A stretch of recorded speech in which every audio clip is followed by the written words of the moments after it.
एक बार गुरु द्रोणाचार्य ने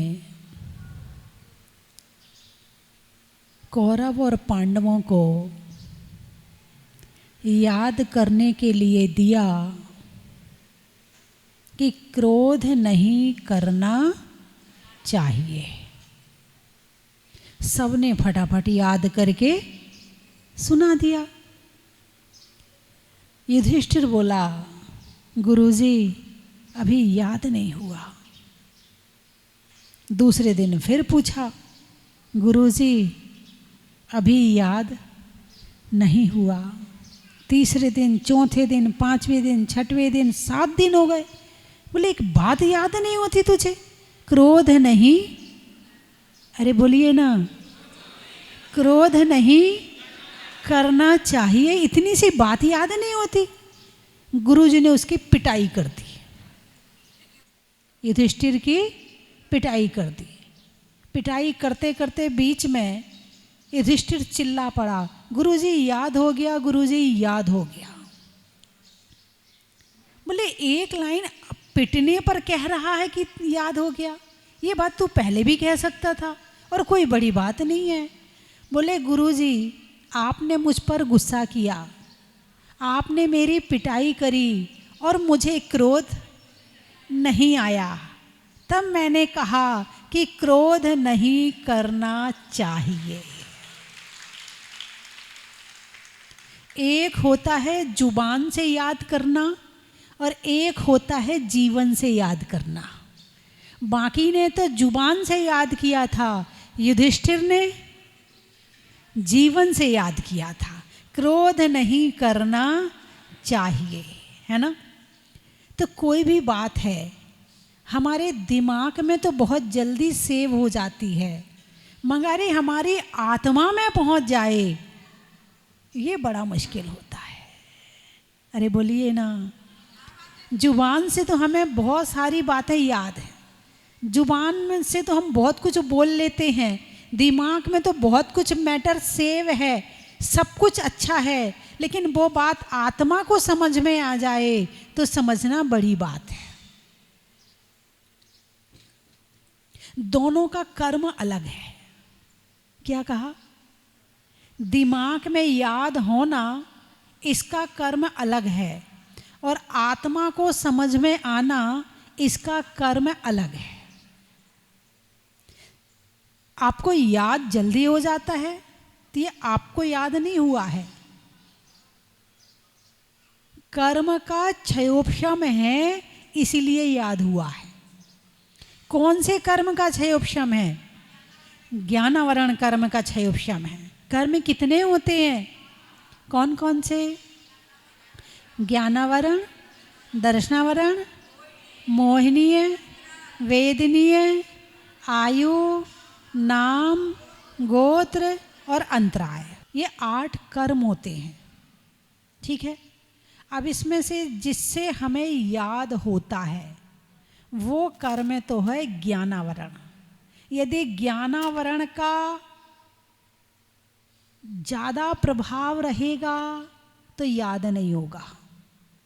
जिसको याद हो जाता है ना, और जिसको याद नहीं होता है, जिसको याद नहीं होता, जिसको याद हो जाता वो उस पर बड़ा उसको टॉर्चर करता है। इतनी सी बात याद नहीं होती है, इतना सा काम याद नहीं रहता है, इतनी सी बातें को समझ में नहीं आती है, उस पर गुस्सा करता है। उसके कर्म का क्षयोपशम है, जल्दी याद हो गया, तुमने याद नहीं किया। बोलिए ना, कर्म ढीला पड़ा है तो याद हुआ है। यदि तुम्हारा कर्म भी तीव्र हो जाता तो तुम्हें भी याद होने वाला नहीं था। तो इसमें तारीफ किसकी है? कर्म की या आपकी? नहीं नहीं, तारीफ तो आपकी होगी, क्योंकि आपने कोई अच्छा कार्य किया होगा जिससे ज्ञानावरण कर्म का क्षयोपशम हुआ और उससे आपको याद हुआ। तारीफ तो आपकी है। ठीक है। तो ज्ञानावरण कर्म या तो जानता है या बिल्कुल नहीं जानता है, 2 तरह का होता है। या तो जानता है तो याद हो गया, और नहीं जानता तो बिल्कुल नहीं जानता। जैसे कोई किताब है, आपने बिल्कुल नहीं पढ़ी तो आपको उसके विषय में बिल्कुल नहीं पता है, ये तो ज्ञानावरण कर्म हो गया। और जो आपने जाना तो जान लिया, ये ज्ञानावरण कर्म का क्षयोपशम हो गया। हाँ, क्षयोपशम कम और ज़्यादा हो सकता है। एक जैसे आपका मैंने पहले भी बताया है कि जैसे आपके मोबाइल में मेमोरी कार्ड होता है ना, अरे बोलिए ना, मेमोरी कार्ड होता है ना, वो कितने जीबी का होता है? किसी का 2 का, किसी का 1 का, अब जो भी हो, तुम्हारा 10 का, 25 का, किसका कितनी जीबी का है। तो जिसका जितना ज्ञानावरण कर्म का क्षयोपशम, उतना जीवी का उसे कार्ड मिल गया। एक कहता है मुझे तो मोबाइल नंबर सबके यूं याद जुबान पर रहते हैं, किसी का नंबर पूछ लो मेरे से। एक कहता है मुझे तो एक भी नंबर याद नहीं होता है। ये मेमोरी कार्ड है। क्या है ये? मेमोरी कार्ड है कि आपने याद कितना किया है। तो ये क्या जैसा मिला है ये हमेशा वैसे ही रहेगा? तुम्हारी मेमोरी बचपन में जैसी होती है, जवानी में कैसी होती है, और बुढ़ापे में कैसी हो जाती है? बुढ़ापे में मेमोरी कैसी हो जाती है? यहाँ सामान रखो, यहाँ भूल जाते हो। और जो वैज्ञानिक हैं वो तो ये कहते हैं कि 25 वर्ष तक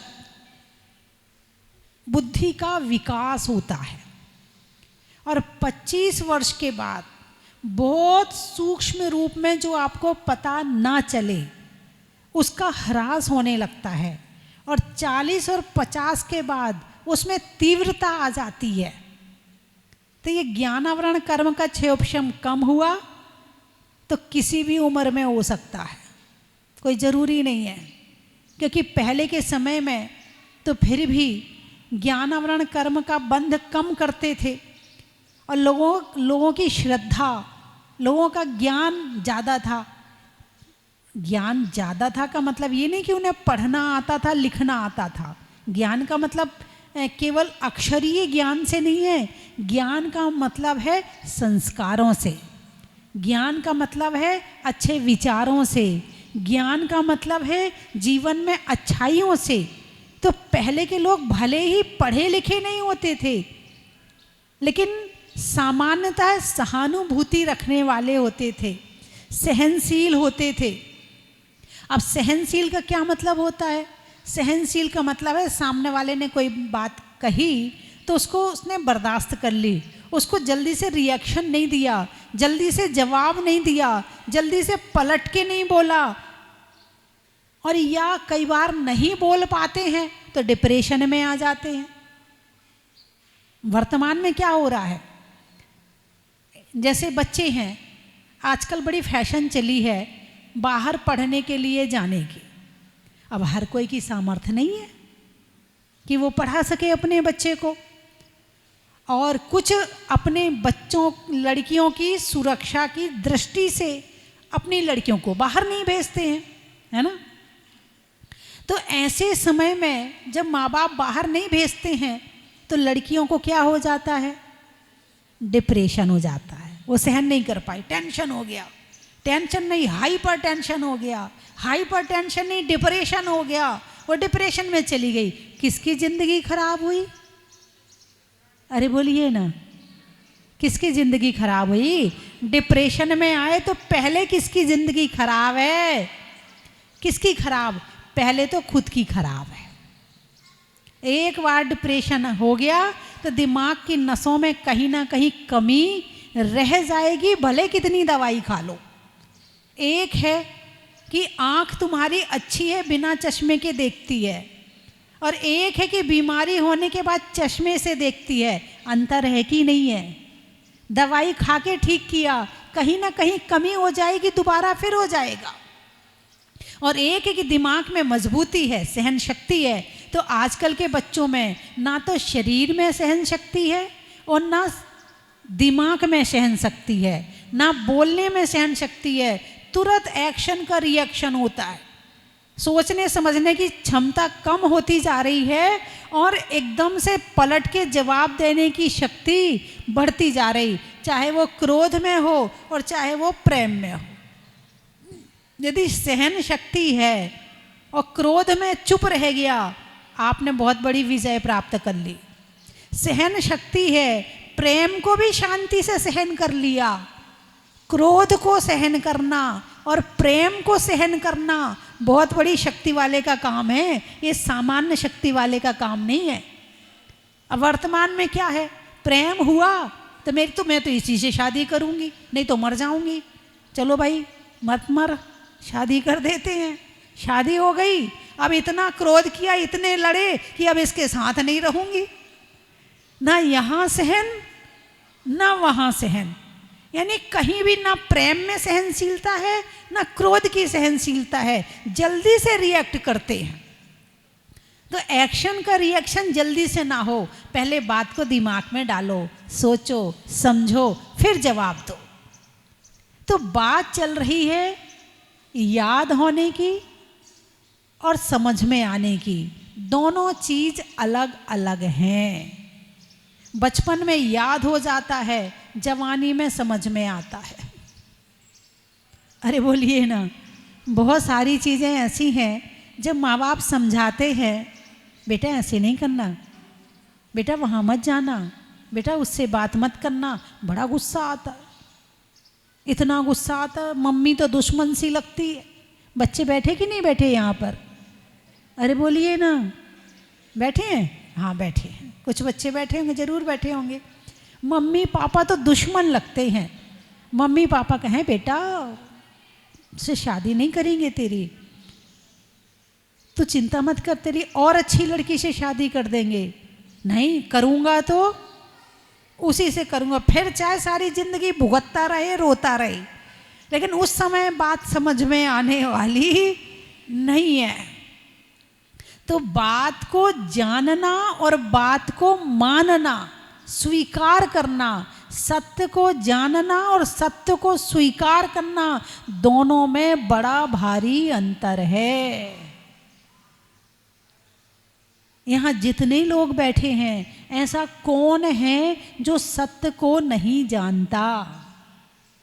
अरे बोलिए ना, जानते हो ना। अब मानते कितने लोग हो? चलो मान भी लिया, हाँ भाई ठीक है, जो आप बोल रहे सही है माता जी, आप तो सही बोलोगी, आप गलत थोड़ी बोलोगी, सही है आपकी बात सही है। लेकिन जीवन में आ जाए, जीवन में उतर जाए, वो कहानी सबसे लास्ट की होती है। जान लिया ज्ञान है, मान लिया श्रद्धा है, और जीवन में उतार लिया ये चारित्र है। इसीलिए मात्र कोरा ज्ञान काम का नहीं है, कोरी श्रद्धा काम की नहीं है, और कोरा चारित्र काम का नहीं है। तीनों चीज साथ में जरूरी हैं। इसीलिए कहा है सम्यक दर्शन ज्ञान चारित्राणि मोक्ष मार्गा।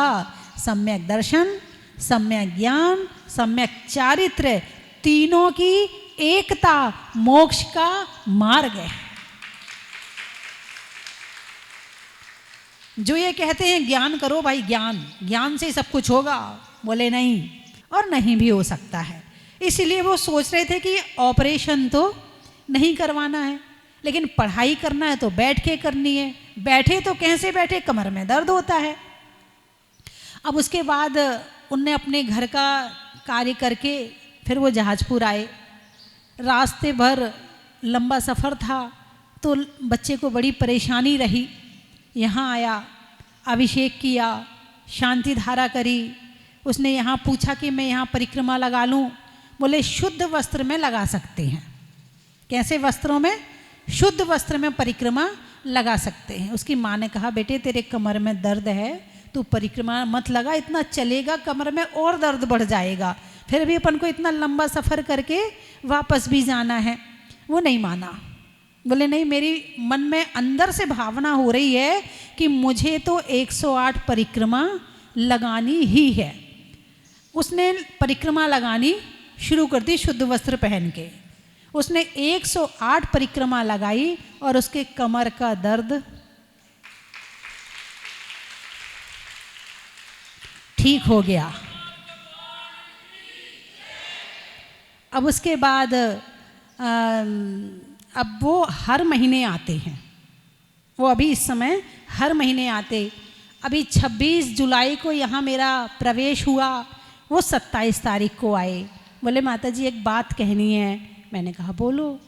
फिर उन्होंने ये सारी बात मुझे बताई जो मैंने आपको बताई। तो ये अतिशय और चमत्कार किसने किया? अब प्रश्न यहाँ खड़ा होता है, भगवान तो कुछ करते नहीं हैं, तो फिर ये अतिशय और चमत्कार किसने किया? पहली बात कि जो अतिशयकारी प्रतिमाएं होती हैं वहाँ पर देवी देवताओं का निवास होता है और वहाँ पर उनकी सेवा देवी देवता करते हैं। किनकी सेवा? प्रभु की सेवा। किनकी सेवा? प्रभु की सेवा। अब प्रभु को सेवा करने की तो जरूरत नहीं है कि उनकी क्या हाथ नहीं दबाने, पाँव नहीं दबाने, क्या करें? तो उनकी भक्ति करते हैं। उनकी भक्ति में देवी देवता भी बड़ी, और एक नहीं हजारों लाखों देवी देवता होते हैं। गिनती भी बता दूं आपको, लाखों होते हैं। उनमें से एक मुख्य होता है और बाकी सब उसके साथ वाले होते हैं, पूरी सेना होती है उनकी। अच्छा, अब जो यहाँ पर भक्त आते हैं और जो यहाँ पर भगवान की भक्ति करते हैं, और जब वो देवता यहाँ पर हमें नज़र नहीं आ रहे हैं लेकिन हम उनको नज़र आ रहे हैं, तो फिर वो किसी जिनका उनके प्रति मन आ जाता है, उनका मन जिनके प्रति आ जाता है, तो उनके साथ फिर वो अतिशय कर देते हैं।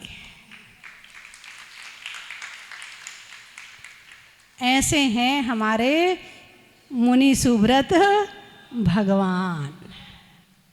बोलिए मुनि सुव्रत नाथ भगवान की। अब भक्ति करना चाहिए, ये बात दिमाग को तो याद है, मगर भक्ति करना चाहिए ये बात तुम्हारी आत्मा को याद है कि नहीं? तुम्हारे समझ में आई कि नहीं आई? चारित्र में आई कि नहीं आई? करते हो कि नहीं करते हो?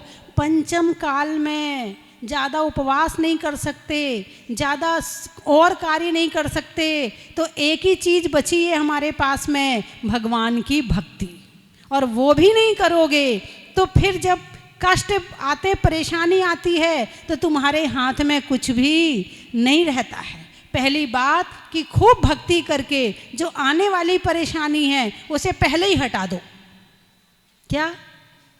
पहले ही हटा दो, ठीक है। और फिर भी जो निधत्ती निकाचित कुछ कर्म ऐसे होते हैं जो फल दिए बिना जाते नहीं हैं। कुछ कर्म ऐसे होते हैं, है ना, कर्म के 10 करण होते हैं, 10 स्वभाव होते, 10 तरह से, उपशम, है ना, उदय, उदीर्णा,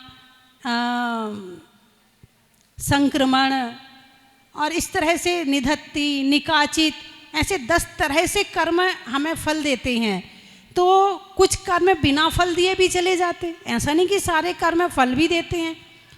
आप उसमें पढ़ते हैं ना कल्याण मंदिर स्तोत्र में, ज्यों ही चंदन के तरुवर पर नीलकंठ आ जाते हैं, महाभुजंगम के बंधन भी झट ढीले पड़ जाते हैं।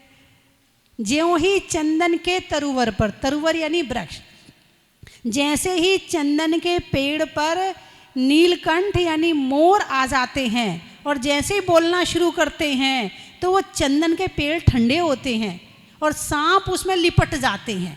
उन्हें ठंडक बहुत पसंद होती है, और जब मोर बोलता है तो वो सांप के बंधन ढीले पड़ जाते हैं, भागने लगते हैं। ऐसे ही जब हृदय से, अंदर की आत्मा से, पूरे अंदर की पवित्रता से, मन के अंदर भावों से जब भगवान की भक्ति जोर जोर से बोलकर करी जाती है, तो पाप कर्म रूपी सांप भी या तो ढीले पड़ जाते हैं या वहां से भाग जाते हैं।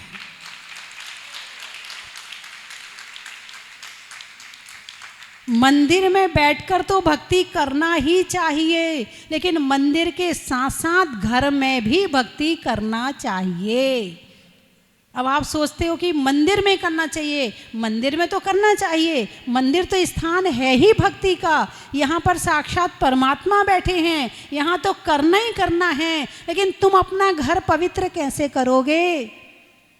अरे बोलिए ना, अपना घर पवित्र कैसे करोगे? अपना घर पवित्र करने के लिए घर में भक्ति होनी चाहिए। अब अकेले तो मन लगता नहीं है, दिक्कत वाली बात तो यहाँ आ जाती है, अकेले मन लगता नहीं है। तो घर में सामूहिक करो, एक टाइम बांध लो कि शाम को इतने बजे से इतने बजे तक टीवी बंद, मोबाइल नहीं बात करेंगे, कोई मोबाइल नहीं देखेगा, पूरा परिवार बैठेगा एक अनुशासन के साथ में। एक दिन भक्तांबर का पाठ कर लो, एक दिन कल्याण मंदिर का पाठ कर लो, है ना। मैंने बहुत सारे स्तोत्र लिखे हैं, एक एक दिन वो पाठ कर लो, 15 मिनट का स्वाध्याय कर लो, तो आपस में एक प्रेम भाव भी बना रहेगा, ज्ञान भी बढ़ेगा और भक्ति भी बढ़ेगी। थोड़ी सी जाप कर लो, मुनि सुब्रत चालीसा पढ़ लो, इतना भी कर लिया तो आपके घर में एक वातावरण ही अलग हो जाएगा।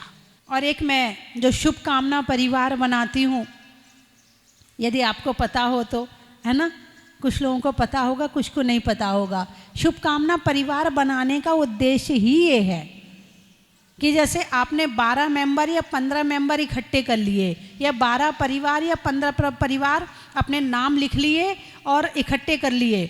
अब 15 परिवार में से प्रत्येक परिवार में हर महीने एक जनों के घर में भक्तांबर का 1 घंटे का पाठ होगा, ठीक है। और नियम है, कुछ खिलाना नहीं है, बस पिला सकते हैं, कुछ बांटना नहीं है, क्योंकि इसको हमें लंबा चलाना है। यदि आपने बांटने का काम किया, खिलाने पिलाने का काम किया कि मैंने 5 आइटम बनाए, अब वो 6 बनाएगी, अब वो 10 बनाएगी, तो ये उद्देश्य खत्म हो जाएगा। इसलिए खिलाना पिलाना बिल्कुल नहीं है, उसके लिए अलग बुलाओ आप सबको। लेकिन इस भक्तांबर पाठ में केवल एक चीज़ पिला सकते, और 1 घंटे का पाठ करो। अब मान लो 15 मेंबर है, तो साल में एक बार आपका नंबर आ जाएगा, आएगा ना। तो कम से कम इस बहाने 10, 15, 20 जने आएंगे, और साल में एक बार आपके घर में भक्तांबर का पाठ हो जाएगा। जितनी नेगेटिविटी है, जितनी नेगेटिव ऊर्जा है, यदि आ भी गई होगी तो भक्तांबर की आवाज़ से, भक्तांबर के मंत्रों से, भक्तांबर के उच्चारण से वो भी दूर हो जाएगी। घर में चिंता, परेशानी, डिप्रेशन, बीमारी, यदि आप भगवान को, परमात्मा का पाठ घर में पढ़ो तो ये आधी चीज़ें तो अपने आप ही घर से बाहर निकल जाएंगी। मगर दिन भर अपना मोबाइल में उल्टी सीधी चीज़ें देखना है, दिन भर सीरियल देखना, ये करना, उल्टी सीधी चीज़ें करोगे तो वो ही आएगा ना। सीरियल में क्या होता? क्रोध, मान, माया, लोभ, 4 चीज़ होती हैं। हिंसा, झूठ, चोरी, कुशील और परिग्रह। यदि दिन भर सीरियल चलाओगे तो घर में वो ही आ जाएगा। यदि घर में प्रवचन चलेंगे हैं, भक्तांबर चलेगा, तो घर में भी विशुद्धि आएगी। तुम अशुद्धि इकट्ठी खुद करते हो और फिर बाद में किसको दोष देते हो? भगवान कुछ करते नहीं है, भगवान कुछ करते नहीं, भगवान करते कुछ नहीं है, वास्तव में नहीं करते। आप बिल्कुल सही कहते हो कि भगवान कुछ नहीं करते, लेकिन जो कुछ करना है वो हमें करना है, कोई दूसरा करने वाला नहीं है। सांस लोगे तो कौन लेगा?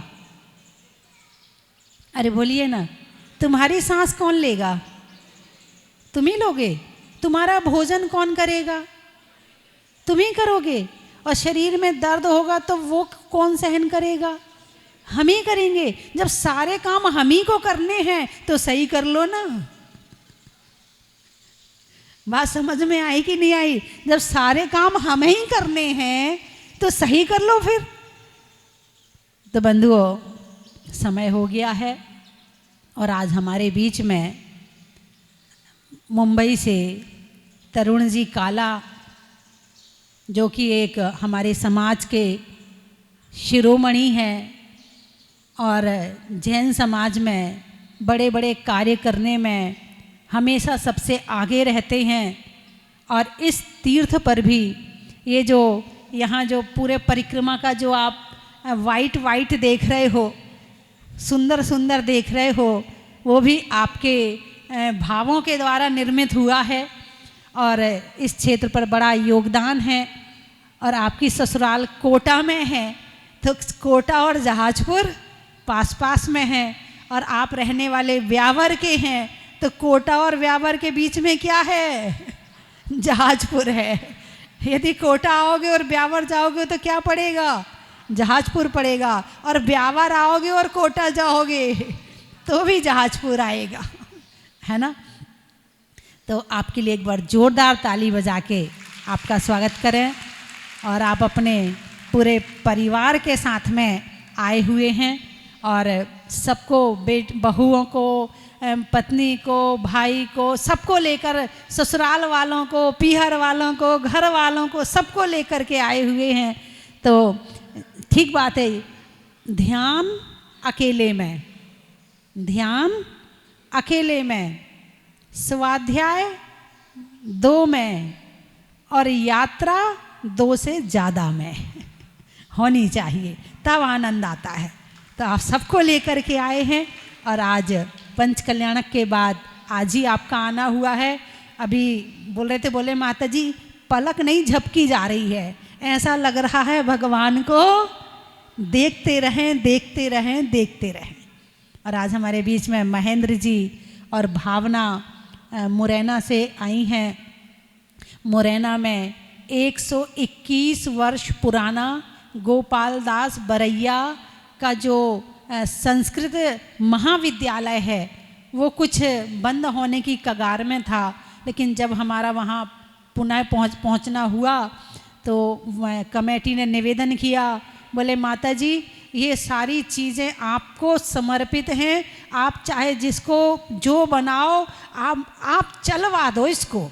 तो अब वो विद्यालय जो है वो बहुत अच्छी तरह से चल रहा है। आज उसमें 55-60 बच्चे निःशुल्क वहाँ पर पढ़ाई कर रहे हैं और वहीं रहते हैं और वह हर तरह की सुविधा उन्हें निःशुल्क दी जाती है। और उसके साथ उसी विद्यालय की बहुत बड़ी ज़मीन पड़ी थी जो कि उसमें मतलब यदि खाली पड़ी हो तो कोई ना कोई कब्जा करने का ऐसा भी चल रहा था। लेकिन अब वहाँ पर एक विद्यालय का निर्माण कर दिया है और उस विद्यालय में इस वर्ष, पिछले वर्ष से शुरू हुआ है और इस वर्ष अभी 170 बच्चे हैं और अभी स्कूल में इतने ही कमरे हैं वो भी कम पड़ रहे हैं। और अब वहाँ पर और भी स्कूल का निर्माण करना है। तो वहाँ ज़मीन तो बहुत बड़ी पड़ी हुई है, अब उसमें जितना जितना होता जाएगा निर्माण करवाते जाएंगे और वहाँ विद्यालय और बड़ा बनवाते जाएंगे। तो इस तरह से जो श्रीमती भावना जी और महेंद्र जी हैं, खड़ी हो जाएं, भावना जी हैं क्या? हाँ, आप स्कूल का निर्देशन कर रही हैं।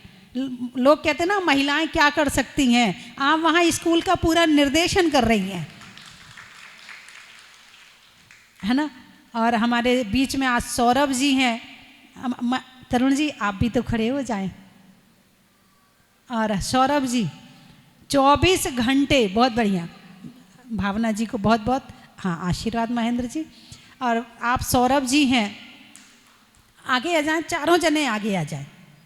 आप सौरभ जी हैं, जयपुर से आए हैं, 24 घंटा लगातार बोल सकते हो? अरे बोलिए ना। और बोलने में भी घर की बातें नहीं, इधर उधर की बातें नहीं, अच्छी बातें, और वो भी लगातार 24 घंटे तक वो सौरभ जी ने करके दिखाया है और वर्ल्ड रिकॉर्ड बनाया है। 24 घंटे तक लगातार स्पीच देना और खड़े होकर 1 सेकंड बैठना नहीं, पानी नहीं पीना, खाना नहीं, कुछ भी नहीं। अब आप कहोगे सुनने वाले कहाँ से आए होंगे? सुनने वालों की इतनी भीड़ थी कि हाँ पूरी लिस्ट तैयार थी। वो 2 बजे आएंगे, वो 8 बजे आएंगे, वो 10 बजे आएंगे, वो जो 1 घंटा के लिए आया वो 4 घंटा बैठ के गया। इतना अच्छा बोलते अभी आप सुनेंगे। तो बंधुओं, हमारी समाज में आज ऐसे ऐसे हम पर्सनालिटी हैं ऐसी ऐसी योग्यताएं हैं कि जो हमारे समाज का नाम रोशन कर रही हैं, है ना। चलिए मैं 3 चीज़ें बोलूँगी, आपको कहना बड़ा ही। चलने में पात का, मित्रों में साथ का, तीर्थंकरों में मुनि सुव्रत नाथ का,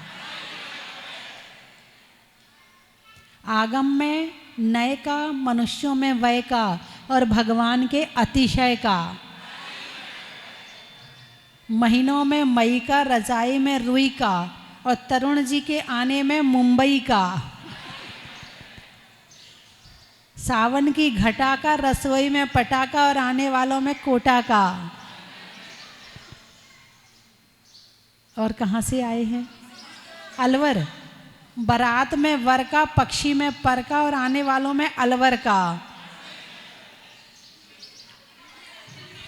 त्रियंचों में बिल्ली का, डंडा में गिल्ली का, आने वालों में दिल्ली का। मनुष्यों की जरूरत का, मनुष्यों की जरूरत का, प्रभु की मूरत का, और आने वालों में सूरत का। पानी में मगर का, चलने में डगर का, आने वालों में वननगर का। जनवरी में जाड़ा का, जाड़े में काढ़ा का, आने वालों में छिंदवाड़ा का।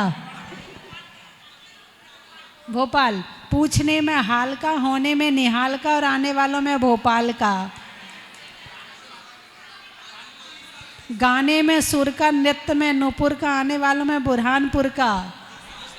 सोने में निशा का, मिलने में दिशा का, और आने वालों में विदिशा का। बड़ा ही महत्व है। सुनने में ईयर का, छोड़ने में बियर का, और आने वालों में ग्वालियर का। बड़ा ही महत्व है। चेहरे पर नैना का, बोलने में बैना का, आने वालों में मुरैना का। बड़ा ही महत्व है। धौलपुर। पशुओं में खुर का, देवों में असुर का, आने वालों में धौलपुर का। बड़ा ही महत्व है।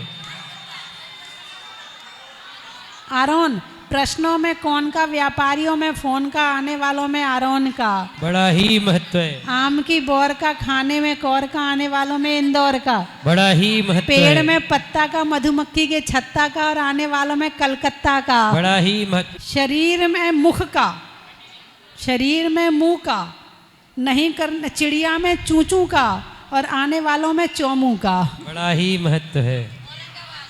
खेत में खाद का, भोजन में सलाद का, आने वालों में औरंगाबाद का। बड़ा ही महत्व है। रांची। चिड़िया में चीची का, फलों में लीची का, और आने वालों में रांची का।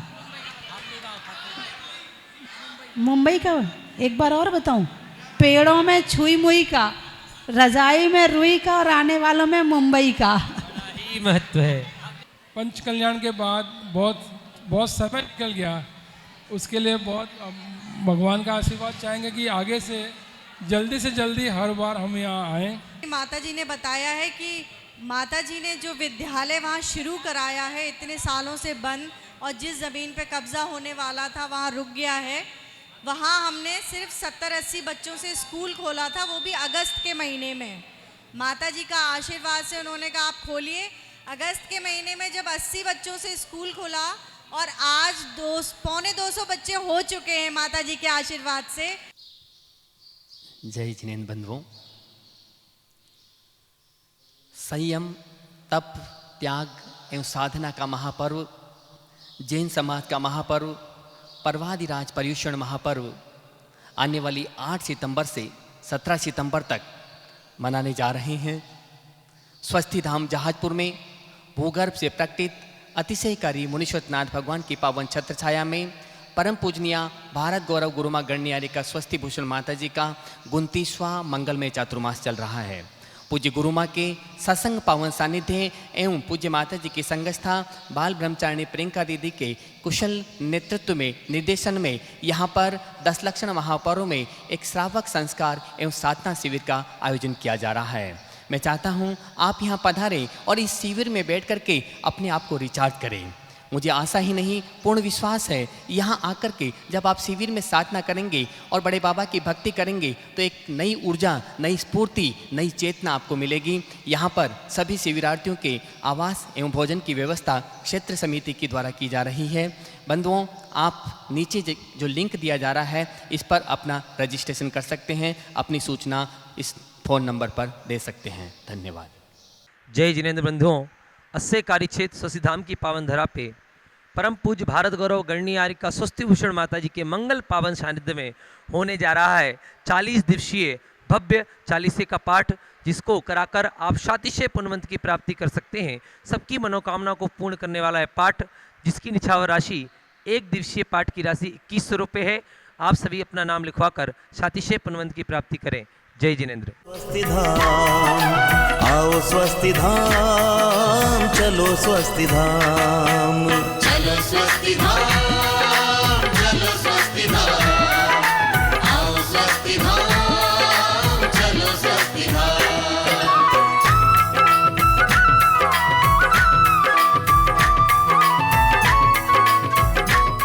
कंचन की थाल को सजाओ रे आज, रत्नों की थाल को भर लाओ रे आज। आओ आओ करे रे गुणगान आरती भगवन की, आओ आओ करे गुणगान आरती भगवन की। आओ आओ करे रे गुणगान आरती भगवन की।